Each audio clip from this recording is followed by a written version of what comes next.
आज artificial intelligence और automation बहुत तेजी से बढ़ रहे हैं। जी। आप इस चेंज को किस तरीके से देखते हैं? सबसे पहली बात तो मैं बता दूं कि आर्टिफिशियल इंटेलिजेंस का जो बूम है, जो आ रहा है, उससे आप लोगों को घबराना नहीं है, आपको डरना नहीं है। आज से 10-15 साल बाद कौन सा इंडस्ट्री या जो बेस्ट करियर फील्ड्स होगा आपके हिसाब से? कि हम यदि दुनिया के साथ कदम से कदम मिलाकर चलना चाहते हैं तो हमको अपने आप को अपग्रेडेशन चाहिए। एआई हमको हेल्प कर रहा है। आज के टाइम में स्टूडेंट को कौन से सबसे ज़्यादा स्किल्स डेवलप करना चाहिए जो उनको वो फ्यूचर में अच्छा फ्यूचर रेडी बन सकते हैं? हेलो दोस्तों, नमस्कार। मैं हूं श्रेया राय और आप सभी लोग का स्वागत है फिर से हमारे फेम मंत्रा पॉडकास्ट में। और आज इस पॉडकास्ट में बहुत ही इंपॉर्टेंट टॉपिक पर डिस्कस करने वाले हैं, खास करके स्टूडेंट्स और पेरेंट्स के लिए बहुत ही इंपॉर्टेंट टॉपिक है, उनके करियर ग्रोथ के लिए और उनके फ्यूचर अपॉर्चुनिटीज के लिए। आज हमारे साथ है doctor Varun Anand Modi ji, the founder of kindlecareer.com, जो पिछले कई सालों से स्टूडेंट को काउंसलिंग के लिए और उनके करियर गाइडेंस के लिए बहुत सही दिशा दिखाने का काम कर रहे हैं। और खास करके स्टूडेंट्स को किस तरीके से सही करियर चूज कर सकते हैं, कौन से उनके लिए सही है, बेटर है, और पेरेंट्स को किस तरीके से अपने बच्चों को सपोर्ट करना चाहिए, और आज के दौर में एआई फ्यूचर अपॉर्चुनिटीज किस डायरेक्शन में जा रहे हैं। तो चलिए बाकी हम बात करेंगे, डॉक्टर वरुण मोदी जी से ही बात करके जानेंगे। सबसे पहले बहुत बहुत स्वागत सर जी आपका हमारे फेम मंत्रा पॉडकास्ट में। धन्यवाद मैडम। सबसे पहले तो मैं किंडल करियर का एक प्राइवेट लिमिटेड का को फाउंडर हूँ। हमारे साथ एक मैडम भी है, वो भी फाउंडर हैं। सबसे पहले मुझे इनवाइट करने के लिए बहुत बहुत आपका धन्यवाद। और आप पूछ सकते हैं जो आपके क्वेरीज हो। हाँ जरूर सर, मैं आपसे जरूर पूछूंगी। मैं चाहूंगी कि आपकी जो kindlecareer.com है, आपने किस तरीके से शुरू किया, कैसे शुरू किया, कब किया, और आपकी खुद की भी जर्नी कैसे रही? मैडम, मैं बिहार के सीमांचल एरिया से, बहुत ही एक टियर 4 सिटी से आता हूँ। 2007 में मैं इंजीनियरिंग करके पुणे आया था जॉब करने के लिए। मैंने जॉब किया और वाइल परसुइंग माय जॉब, मैं अभी भी मैं इंजीनियरिंग जॉब से रिलेटेड हूँ। इंजीनियरिंग मैंने पूर्णतया उसको छोड़ा नहीं है। हमारी एक कंपनी है जो इंजीनियरिंग रिलेटेड काम करती है। लेकिन जब हमने बीइंग अ सॉफ्टवेयर इंजीनियर, मेरा बैकग्राउंड है, मुझे एक करियर रिलेटेड कंपनीज में ऐसा उनके कुछ सॉफ्टवेयर रिलेटेड क्वेरीज और मार्केटिंग रिलेटेड क्वेरीज हमारे पास आई थी, वो हमने करना शुरू किया और मुझे बहुत ही अच्छा लगा। फिर हम जब आगे बढ़ते गए तो जैसा कि मैंने बताया कि मैं एक टियर 4 सिटी से आता हूँ, तो वहाँ हम लोगों के पास कोई बहुत ज्यादा करियर ऑप्शंस नहीं होता था। कि या आपने 10th पास किया या 12th किया, आपके पास या साइंस है, साइंस ही है, पीसीएम है या पीसीबी है। कॉमर्स और आर्ट्स तो मतलब करियर कंसीडर करना भी एक तरीके से समझ लीजिए कि पाप समझा जाता था। एक हमारे इधर एक बहुत अच्छा मुहावरा या लोकोक्ति चलता है कि बेटा बिगड़े तो पढ़े कॉमर्स और बेटी बिगड़े तो बने नर्स। ये बात मैं बोलना नहीं चाह रहा था, लेकिन ये बहुत ही डिमीनिंग, ऐसा बोलना नहीं चाहिए, क्योंकि दोनों बहुत ही रिस्पेक्टेबल पोजीशन है। यदि हमारे हॉस्पिटल में नर्स नहीं रहेंगे तो फिर उनके जगह कौन काम करेगा? और यदि कॉमर्स नहीं रहेंगे तो कॉमर्स में सीए है, सीएस है, कॉस्टिंग अकाउंटेंट है, सीएफए है, सीएमए है, एमबीए है, इतने सारे करियर्स हैं। तो बिना एमबीए खैर आप साइंस से भी कर सकते, तो ये करियर हमको कहाँ से मिलेगा? ये उन लोगों को शायद पता नहीं था, या सिर्फ साइंस रिलेटेड ही करियर चलता था। तो इसलिए एक मिथ था कि एक पीसीबी, पीसीएम या पीसीएमबी ही में ही करियर है, सिर्फ साइंस में ही करियर है, जो मेरे हिसाब से गलत था। अभी इतने सारे करियर्स आ गए हैं और इतना नया नया करियर में चेंजेस आ गया है कि जो खैर मैं आगे आपके दूसरे सवालों के जवाब में बताऊंगा। मतलब इतना नीचे स्तर से क्यों देखा जाता है ये कॉमर्स, और ये जैसे आपने बोला नर्स के लिए आपने जो मुहावरे बताए, थॉट प्रोसेस है मैडम, लोगों को थॉट प्रोसेस है। मैं आपको बताया ना कि खास करके जब आप उत्तर भारत की तरफ जाएंगे, जहां से मैं आता हूँ, आप महाराष्ट्र में, गुजरात में, बहुत ही लोगों का सोच ब्रॉड है। ये पहले था, अभी नहीं है। ये जो थॉट प्रोसेस है ये 70s 80s या 80s में था। कि कॉमर्स लिया, अरे मतलब ये तो बेकार, हाथ से निकल गया। अच्छा। ये आर्ट्स लिया तो like you are good for nothing, ऐसा लोग सोचते थे। लेकिन अभी आर्ट्स और कॉमर्स के आप कुछ वेरिएशंस में मैं जाता हूं तो बहुत ही रिवार्डिंग करियर है और बहुत ही अच्छा करियर है। आप आर्ट्स साइंस लेके एक आपका करियर आता है इंजीनियरिंग। आप ये पता कीजिए कि एक डाटा ही निकला है, बड़े बड़े कंपनीज हैं, उनके सीईओ तो ये खुद बताते हैं कि कितने परसेंट ऑफ इंजीनियर्स एम्प्लॉयबल हैं। वो तो ऑन रिकॉर्ड डाटा है, आप चेक कर सकते हैं जाकर के गूगल पे चैट जीपीटी से, या फिर कि कितने परसेंट इंजीनियर एम्प्लॉय, हमारे इंजीनियर्स एम्प्लॉयबल नहीं है। तो ऐसे लोगों को यदि हम एक भेड़ चाल चल रहे हैं, हॉर्स रेस में जा रहे हैं, सबको डॉक्टर्स इंजीनियर्स बना रहे हैं, तो क्या हमको उतने इंजीनियर्स की जरूरत है? और हम नहीं, जरूरत है भी तो हमारा क्वालिटी क्या है? इंजीनियरिंग करके यदि लोग बैंकिंग में जॉब में जा रहे हैं, लोग फाइनेंस में जा रहे हैं, लोग दूसरा कुछ कर रहे हैं, तो क्या जरूरत है आपको इंजीनियरिंग करके टाइम बर्बाद करने की? मतलब दिखावे के चक्कर में, शो ऑफ के चक्कर में गलत करियर चूज करते हैं। पीयर प्रेशर, या फिर मेरा पड़ोसी ये कर रहा है, हम नहीं करेंगे तो लोग हमको ये खराब समझेंगे।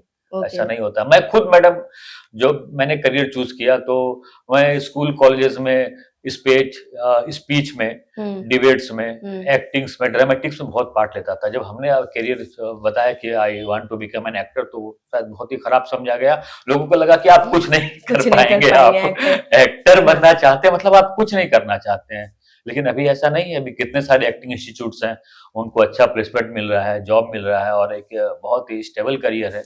उस समय हम लोगों को बड़े बड़े एक्टर्स का एग्जाम्पल दिया जाता था कि वो लोन में चला गया, वो बर्बाद हो गया, तो तुम कहाँ रहोगे, वो मतलब तुमको कोई लोन नहीं मिलेगा। लेकिन अभी नहीं है। अभी बहुत सारे इंस्टीट्यूट्स हैं, बहुत सारे एसोसिएशन बन गए कि जो कि उनके लिए भी बहुत ही अच्छा देखभाल किया जाता है, और वो भी करियर बहुत स्टेबल है। आपको क्या लगा सर कि इंडियन एजुकेशन में और करियर गाइडेंस सिस्टम में कौन सी ऐसी कमी रह गई जिससे कि आपको एड्रेस करना जरूरी था और करना पड़ा? नहीं, मैं इंडियन एजुकेशन और सिस्टम पे कोई कमेंट नहीं करना चाहूंगा।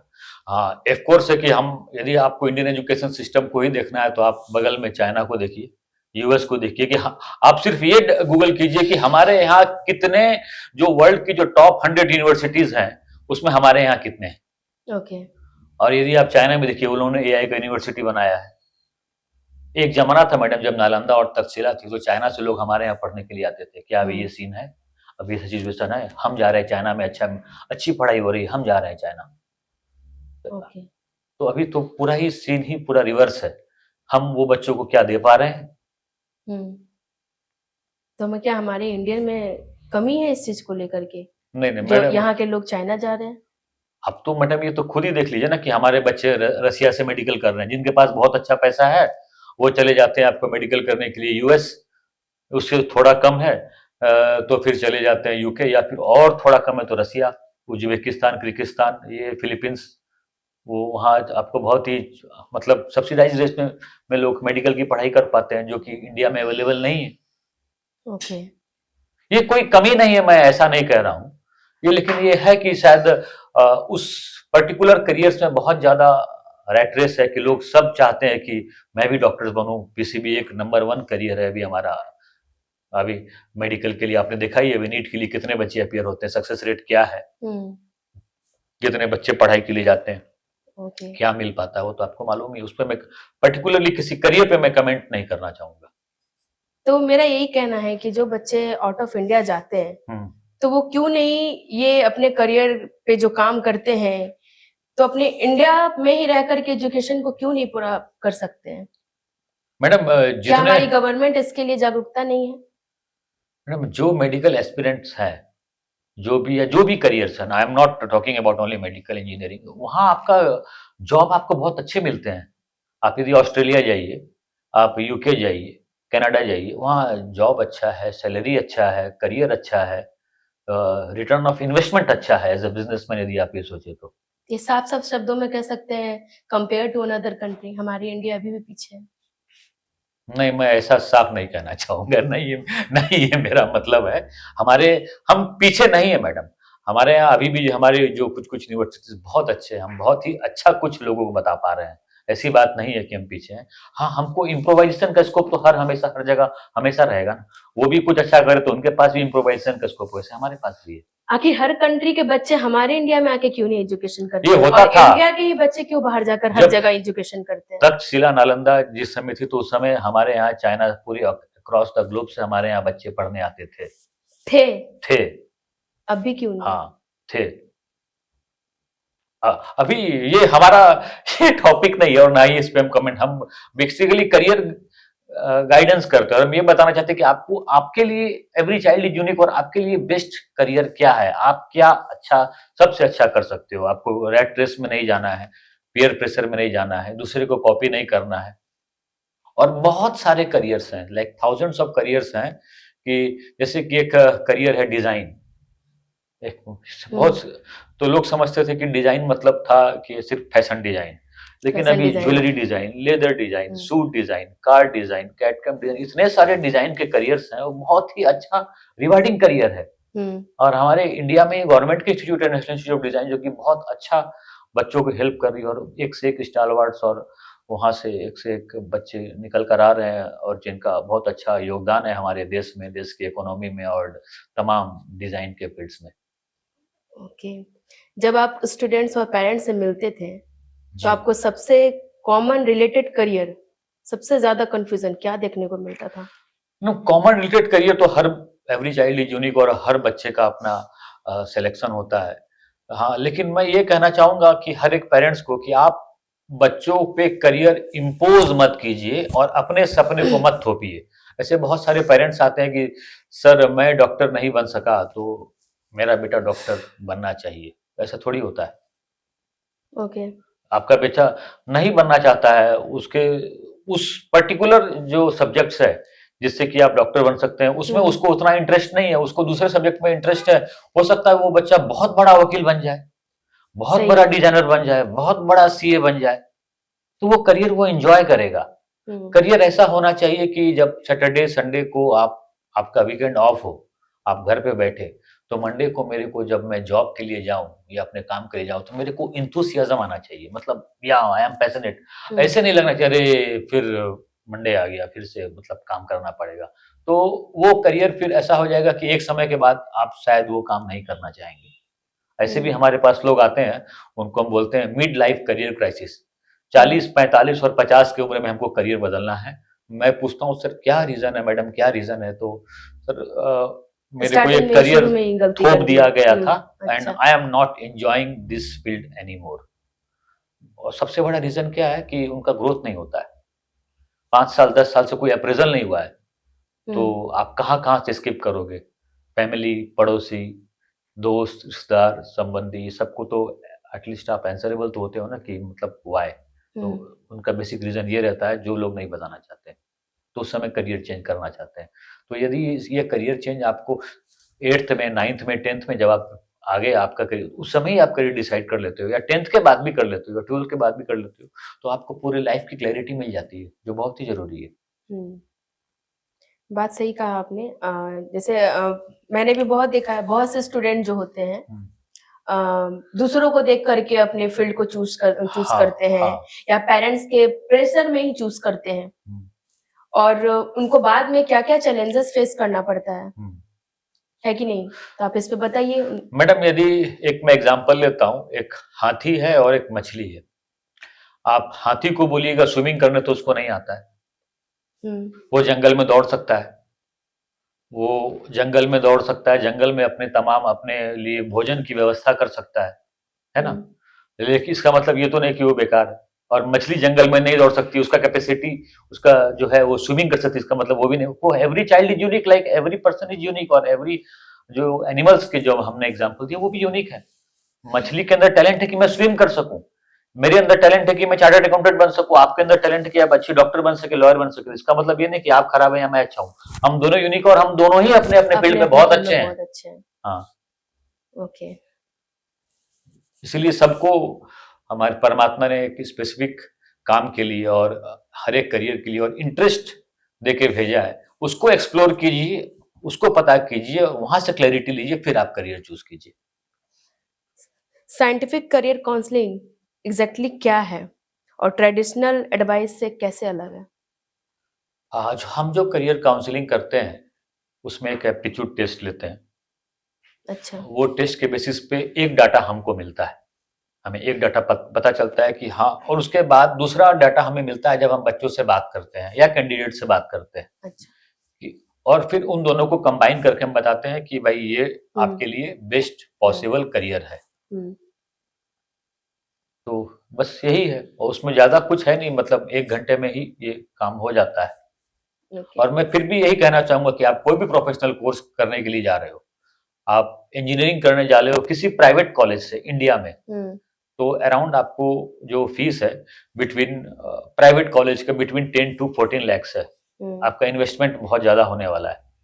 मैं एक एग्जांपल लिया, या कोई भी आप कोर्स करने जा रहे हो तो उतना बड़ा इन्वेस्टमेंट आप करने जा रहे हो, तो उससे पहले एक छोटा सा इन्वेस्टमेंट हमारे पास करके या ये पता करके कर लो कि हाँ सर, यह कोर्स मेरे को अच्छा लगेगा, या मैं कर सकता हूँ, या मैं बहुत अच्छा परफॉर्म करूंगा।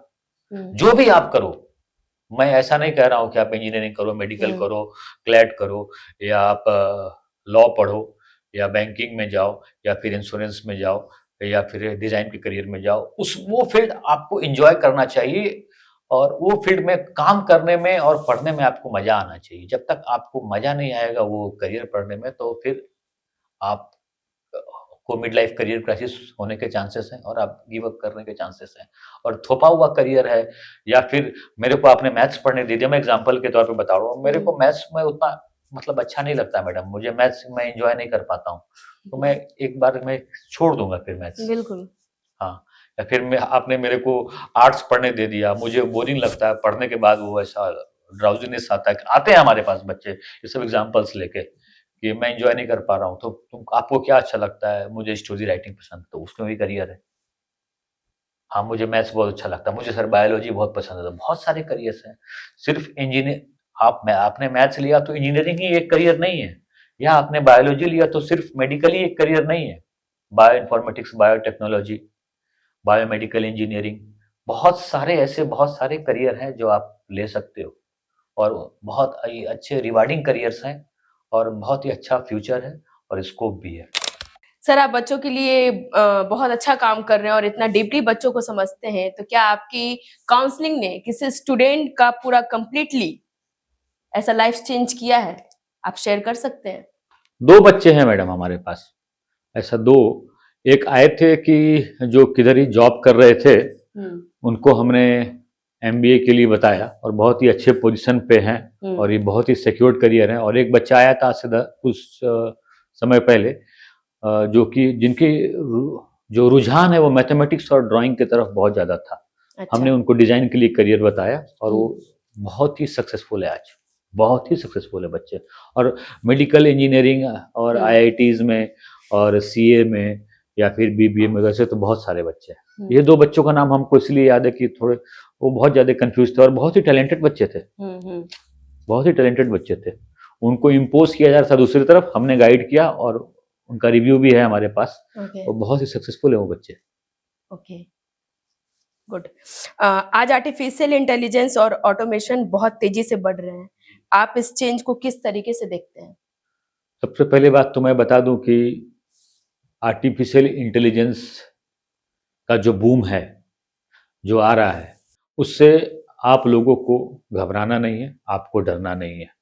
ये ठीक उसी तरह है कि जब 80s के दशक में हमारे देश के स्वर्गीय पूर्व प्रधानमंत्री श्री राजीव गांधी जी ने कंप्यूटर्स लाया था, उसके बाद उनको अटल जी ने भी सपोर्ट किया, तो लोगों के दिमाग में एक भ्रांति था, एक मिथ था कि कंप्यूटर्स बहुत सारे जॉब को खा जाएगी, लोग बेरोजगार हो जाएंगे, सारे जॉब कंप्यूटर के द्वारा होगा तो हम क्या करेंगे। लेकिन उसके बाद हमारे देश में आईटी की क्रांति हुई, आईटी बूम आया, और हमारे देश को जीडीपी को बढ़ाने वाला सबसे बड़ा सेक्टर एक समय आईटी था, अभी भी है या नहीं, एक रिसर्च का विषय है। तो उसी तरह से जब एआई आएगा, या तो करियर आपको मिलेगा digital marketing in AI, banking in AI, हर कुछ को एआई से इंटीग्रेट कर किया जाएगा, फिनटेक को इंटीग्रेट किया जाएगा, और उतने ही सारे जॉब अपॉर्चुनिटीज क्रिएट होंगे। ट्रेंड बदल जाएगा, लेकिन लोग बेरोजगार नहीं होंगे, उतने सारे ही जॉब क्रिएट होंगे। हाँ, आप बोलेंगे कि सर अभी छोटे छोटे जॉब में लोग बेरोजगार हो रहे हैं, तो आपको अपने स्किल्स को समय के साथ अपग्रेड करना पड़ेगा, वो स्किल्स अपग्रेड करना बहुत जरूरी है। ओके।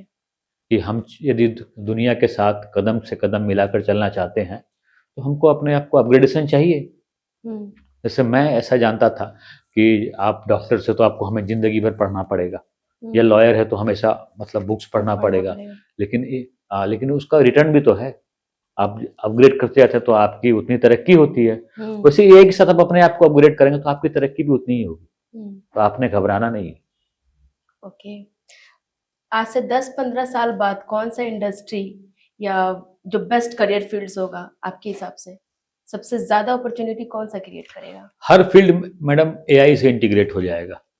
आप चाहे हमारा वो मेडिकल हो, इंजीनियरिंग हो, लॉ हो, सब में एआई आ रहा है और यही हमारे फील्ड्स रहेंगे। इसमें से क्या हो जाएगा कि medical plus AI, engineering plus AI, हर कुछ एआई से इंटीग्रेट हो जाएगा और सभी करियर एआई के साथ इनहांस होगा।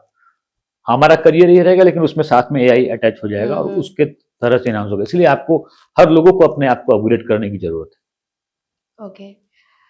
आज के टाइम में स्टूडेंट को कौन से सबसे ज्यादा स्किल्स डेवलप करना चाहिए जो उनको वो फ्यूचर में अच्छा फ्यूचर रेडी बन सकते हैं?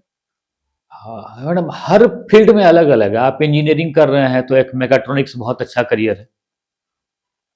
मैकेट्रॉनिक्स मतलब मैकेनिकल प्लस इलेक्ट्रॉनिक्स, मैकेट्रॉनिक्स बहुत ही रिवार्डिंग करियर है। वो एक हो गया। आप जैसे लॉ कर रहे हैं तो लॉ विथ एआई आ गया है। जो बड़े बड़े ड्राफ्टिंग होते थे, जो आपको एफिडेविट लिखना पड़ता था या फिर और भी बहुत सारे काम होते थे, आप जाते थे मतलब लॉयर्स के पास तो आपको बहुत मोटी फीस डिमांड की जाती थी। अभी ये एआई केस होने के कारण ये बहुत ही चीप हो गया है। आप खुद से भी करके अपना काम कर सकते हैं। तो एआई हमको हेल्प कर रहा है। तो आप किसी भी करियर्स में एआई को आप मिक्स करेंगे तो आपका करियर इनहांस होने वाला है। आप अपने आप को अपग्रेड कीजिए, आपको कुछ दिन में वो चमत्कार दिखना शुरू हो जाएगा। अब डेटा साइंस है, उनमें प्रेजेंटेशन बनाते थे, बहुत सारे ऐप्स आ गए हैं। आप एआई का यूज कीजिए। जो काम 2 से 3 दिन में होता था अभी 3 से 4 घंटे में हो जाता है। तो हमारा समय बच रहा है, हमारा पैसा बच रहा है और रिटर्न आपको ज्यादा मिल रहा है, तो हम क्यों नहीं यूज करें एआई का? ओके। तो क्या एआई जॉब रिप्लेसमेंट करेगा या फिर जॉब इनहांस करेगी? जॉब इनहांस करेगी विद अपॉर्चुनिटी, जॉब रिप्लेस नहीं करेगी। हाँ, provided you have to upgrade your skills, ये कंडीशन है। इसमें एक डिस्क्लेमर आप लगा सकते हैं। आप अपने आप को अपग्रेड कर रहे हैं तो एआई आपके लिए थ्रेट नहीं अपॉर्चुनिटी है। जैसे हम बोलते थे ना कि विज्ञान हमारे लिए अभिशाप नहीं वरदान है, वैसे एआई हमारे लिए थ्रेट नहीं अपॉर्चुनिटी है और बहुत ही अच्छी अपॉर्चुनिटी है। ओके। मतलब एआई पे जितना हम काम करेंगे उसके बारे में जितना आपको करना ही पड़ेगा, आपके पास ऑप्शन नहीं है। एक हमारा देश हो या फिर हम जिस शहर में बैठे हो, एक तो कोई मतलब देश चलता है या शहर चलता है तो हमारे ऊपर ग्लोबल इम्पैक्ट है ना। ग्लोबली ये काम हो रहा है, हम नहीं करेंगे तो हम पीछे रह जाएंगे ना मैडम। हमको तो करना ही पड़ेगा, ऑप्शन क्या है हमारे पास? करेक्ट। मतलब डर जो इतना फैला हुआ है ये कि एआई आ रहे हैं, अब बहुत सारी कंपनीज में जितने एम्प्लॉय काम कर रहे हैं सबके जॉब चले जाएंगे, तो इससे कोई डर नहीं है। आपका कहना है कि एआई आया है तो वो अपॉर्चुनिटीज भी बहुत लेकर आया है। तो इसमें मैं हमारे जो पड़ोसी देश के पूर्व प्रधानमंत्री हैं उनके शब्दों में मैं कहना चाहूंगा कि आपने घबराना नहीं। हाँ, इस चीज को लेकर के बहुत सबके अंदर डर है, सबके अंदर बहुत भय है जी कि एआई आ गया, अब हमारा क्या होगा? हाँ, अब तो मेरा कोई काम ही नहीं। हाँ, ये तो है कि छोटे छोटे जो चीज थे जहाँ पे बहुत ही छोटा प्रोफाइल था उसको रिप्लेस कर रहा है। लेकिन मैं उन लोगों से कहना चाहूंगा कि आप एआई सीखिए, अपने आप को अपग्रेड कीजिए और अपने क्लाइंट्स को ये सुविधा दीजिए, तो आपकी पैसे में और आमदनी में बढ़ोतरी होगी। पेरेंट्स अक्सर अपने सपनों को और स्टूडेंट्स के जो इंटरेस्ट है उनके बीच में बैलेंस नहीं बना पाते हैं, तो उनके लिए क्या एडवाइस है? Don't impose career on your children, let rather उनको आप डिसाइड करने दीजिए, लेट देम डिसाइड। आजकल के बच्चे वैसे भी बहुत स्मार्ट हैं, वो उनको खुद ही पहले भी समझ में आ जाता है कि सर ये मैं कर पाऊंगा या नहीं कर पाऊंगा। वो और थोड़ा सा हमारे साथ एक बार टेस्ट कर लिए या काउंसलिंग करवा लिए तो क्लैरिटी 100% मिल जाती है। सिर्फ आपको मतलब वो जो पुरानी एक मानसिकता थी कि पीयर प्रेशर पे नहीं जाना है या फिर उसको देख के डिसाइड नहीं करना। और सबसे बड़ी बात ये है कि ऐसा करियर लोग आते हैं हमारे पास पेरेंट्स, सर इसमें बहुत ज्यादा पैसा है। अरे पैसा हर कुछ में, आप तो अच्छे उस लायक बनो, हर कुछ में पैसा है। यदि आप बहुत अच्छा परफॉर्म कर सकते हो तो हर जगह पैसा है। तो स्टूडेंट्स सबसे बड़ी गलतियां क्या करते हैं आफ्टर 10th और 12th के बाद कॉलेज और कोर्स को सेलेक्ट करने में? जब आप कॉलेज डिसाइड करें तो उसका एक्रेडिटेशन चेक करें, कॉलेज को कौन कौन सा एक्रेडिशन मिला हुआ है, वो कितने साल पुरानी है, पास्ट जो उनके जो भी बच्चे निकले हैं, जो भी अलुमनाई है, उनका क्या नेटवर्क है, उनका करिकुलम कैसा है, इंडस्ट्री प्लेसमेंट रिकॉर्ड्स क्या है, इंटर्नशिप अपॉर्चुनिटीज क्या है। तो ये सब पॉइंट्स देखकर ही आप कॉलेज डिसाइड कीजिए। अच्छा, कॉलेज चूज करते वक्त स्टूडेंट को किन फैक्टर्स पर सबसे ज्यादा फोकस करना चाहिए? उसी का जवाब दिया मैंने। सबसे पहला एक्रेडिशन आप डिसाइड कीजिए, एक्रेडिशन चेक कर लीजिए, एक्रेडिशन क्या है कॉलेज का, करिकुलम क्या है, अभी इंडस्ट्री के हिसाब से अपडेटेड है या नहीं है, पुराने जो उनके जो बच्चे वहां से निकले उनका प्लेसमेंट हुआ या नहीं हुआ, हुआ तो कहाँ हुआ। अच्छा, इंटर्नशिप अपॉर्चुनिटी कॉलेज से मुझे मिलता है या नहीं, ये सबसे बहुत पिवोटल पॉइंट है कि आपको यदि कॉलेज इंटर्नशिप दे रही है तो मोस्टली चांसेस ऐसा होते हैं कि जिधर आप इंटर्नशिप कर रहे हो उधर ही आपको जॉब मिल जाएगी। तो वो जो कॉलेज इंटर्नशिप दे वो हमारे लिए बेटर ऑप्शन है। ओके। और जो बहुत से बच्चे चाहते हैं कि उसी कॉलेज में करें और वो एबल नहीं हो पाते हैं या उनका सिलेक्शन नहीं हो पाता है, तो फिर वो क्या कर सकते हैं? तब तो फिर आपको जो बेस्ट कॉलेज मिल रहा है वहीं जाना पड़ेगा। फिर भी मैं यही आपको दूंगा कि एक एडवाइस दूंगा कि आप कॉलेज हमेशा आप कोशिश कीजिए और अपना बेस्ट दीजिए, मतलब you have to give your utmost to best possible college आपको मिले। और सिटी का बैरियर मत रखिए। मान लीजिए कि आपको पुणे में अच्छा कॉलेज नहीं मिल रहा है लेकिन मुंबई में मिल रहा है तो मुंबई जाइए आप, दिल्ली में मिला दिल्ली जाइए। ये जो पेरेंट्स के या कुछ बच्चों की थॉट है कि नहीं घर के बाजू में ही चाहिए, तो ये बैरियर को थोड़ा नहीं, ये थॉट नहीं है सर, अभी ये थॉट नहीं है। नहीं, हमारे पास आते हैं कुछ पेरेंट्स की सर वो इधर रह रहा है 5 किलोमीटर के अंदर ही कॉलेज है, तो बोले 15 किलोमीटर जाएगा तो क्या फर्क पड़ता है। यदि उसमें कॉलेज में उसका एडमिशन हो रहा है, उसके इतने अच्छे मार्क्स हैं, उसने एंट्रेंस एग्जाम क्रैक किया है, तो उसको जाना चाहिए ना। बिल्कुल, उसको जाना चाहिए। बिल्कुल बिल्कुल। तो वहां जाना जरूरी है। kindlecareer.com के लिए आप नेक्स्ट 5 इयर्स का विजन क्या है? हमारा बहुत छोटा सा विजन है एज ए एडटेक कंपनी। हमारे जो टेस्ट हैं या हम चाहते हैं कि इसमें भी हम more and more AI integration करके लोगों को फायदा दे। और हमारा एक विजन बहुत छोटा सा है कि हम वहां पहुंचना चाहते हैं कि जहां बहुत सारे टैलेंटेड बच्चे हैं, जहां बच्चों को करियर्स के बारे में मालूम नहीं है, बच्चे 1 2 3 ऑप्शन रहता है उसी में से कुछ भी डिसाइड कर लेते हैं। तो अभी हम ऑलरेडी आपको 5-6 सिटी में एक्टिवली हैं, हम हमारा दुबई में भी हम हैं। तो हम ये तो जरूर चाहेंगे कि आने वाले कम से कम 5 से 7 साल में इंडिया के हर एक Tier 3 Tier 4 सिटी, स्पेसिफिकली मैं बोल रहा हूँ, वहाँ हमारा प्रेजेंस हो। और हम यदि वहाँ फिजिकली नहीं भी जा पाए तो बच्चों को ऑनलाइन वीडियो कॉल या फिर बहुत सारे गूगल मीट के माध्यम से बच्चों को गाइड कर पाए और उनको सही करियर क्लैरिटी दे पाए। Okay, nice. इस पॉडकास्ट के जरिए सर आप पेरेंट्स और स्टूडेंट को फाइनल मैसेज अपने तरफ से क्या देना चाहते हैं? मेरा आंसर सेम ही है कि आप बच्चों पे करियर इम्पोज मत कीजिए, उनको उड़ने दीजिए और उनका जो इंटरेस्ट है, उनका जो हॉबी है और जो वो चाहते हैं वो करने दीजिए। पैसे हर जगह बहुत ही अच्छा आप कमा सकते हैं यदि आपको उस करियर में मतलब चाहत है, आप में वो स्किल है। और जब सैटरडे संडे को आपकी छुट्टी हो तो मंडे को जब हम ऑफिस जाएं तो हमको ऐसा लगना चाहिए कि मैं उसको एंजॉय कर रहा हूं, मेरे को वो बर्डन फील नहीं होना चाहिए। ओके, बहुत छोटा सा सवाल करेंगे सर, आपको भी बिल्कुल शॉर्ट आंसर देना है। मार्क्स या स्किल? स्किल। गवर्नमेंट जॉब या एंटरप्रेन्योरशिप? ये बहुत टेक्निकल क्वेश्चन है मैडम। गवर्नमेंट जॉब में स्टेबिलिटी है और एंटरप्रेन्योरशिप में आप जॉब क्रिएटर्स बनोगे। तो यदि मैं तो फिर भी कहूंगा कि आपको यदि एंटरप्रेन्योरशिप एक ऐसा फील्ड है, आपका पैशन है और आपको फेलियर्स सहने की हिम्मत है और आप स्ट्रगल करके कुछ बहुत बड़ा करना चाहते हो कि जिससे आने वाले दिन में आप एक अमीर छाप इस देश में छोड़ के जाओ, तो एंटरप्रेन्योरशिप तो एनीवे बहुत ही अच्छा है। लेकिन उसके साथ साथ बहुत सारा चीज भी आता है ना। फेलियर्स है, स्ट्रगल है, रिस्क है, इन्वेस्टमेंट है और सक्सेस रेशियो बहुत कम है। यदि वो सब आपको झेलने की ताकत है तो डेफिनेटली एंटरप्रेन्योरशिप। करेक्ट, बिल्कुल सही। पैशन या practicality? Passion.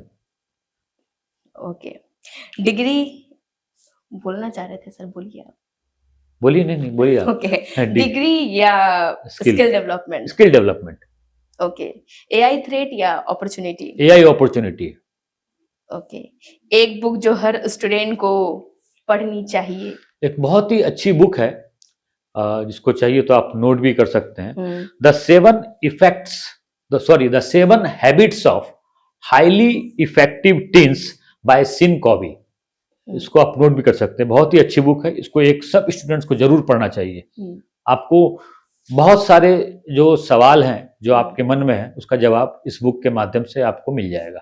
The 7 habits of highly effective teens by Sean Covey. Okay, एक लास्ट क्वेश्चन पूछूंगी, शायद वो फिर से सेम हो सके आपके लिए, बट मैं फिर से दोहराना चाहूंगी, एक एडवाइस जो हर पेरेंट्स को जरूर से जरूर फॉलो करनी चाहिए।